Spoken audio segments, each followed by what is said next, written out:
संभ्रम निर्माण होतो? नाही नाही नाही नाही, ऐकून घ्या. कार्यकर्ते पण माझ्या संपर्कात होते, कार्यकर्ते माझ्या ड्रायव्हरच्या संपर्कात होते, कार्यकर्ते माझ्या बॉडीगार्डच्या संपर्कात होते, सगळेजण संपर्कात होते. हा संभ्रम हा बातम्याने केलेला संपर्क, न्यूजने केलेला संपर्क. अंतिम टप्प्यामध्ये मतदानाच्या अंतिम टप्प्यामध्ये तुम्ही मतदान केलेलं आहे, काय सांगाल? सगळं काम मला जी दिलेली जबाबदारी होती किंवा मला मी स्वीकारलेली जबाबदारी होती ती पूर्ण केल्यानंतर मी माझं मतदान करण्याकरता इथे पोहोचलो. सकाळपासून उलटसुलट चर्चा होत होत्या, काय नेमकं सांगायला? चर्चेला कसा पूर्णविराम द्याल? चर्चा ह्या होत राहते, माझं देणं घेणं काहीच नाही.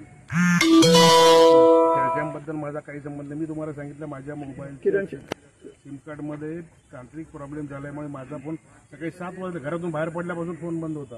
पण माझा ड्रायव्हर असेल, माझे बॉडीगार्ड असेल, माझ्यासोबत असणारे लोक असतील, यांचे सर्वांचे फोन चालू होते.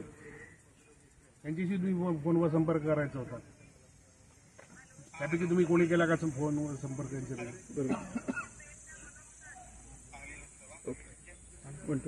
हॅलो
महबूब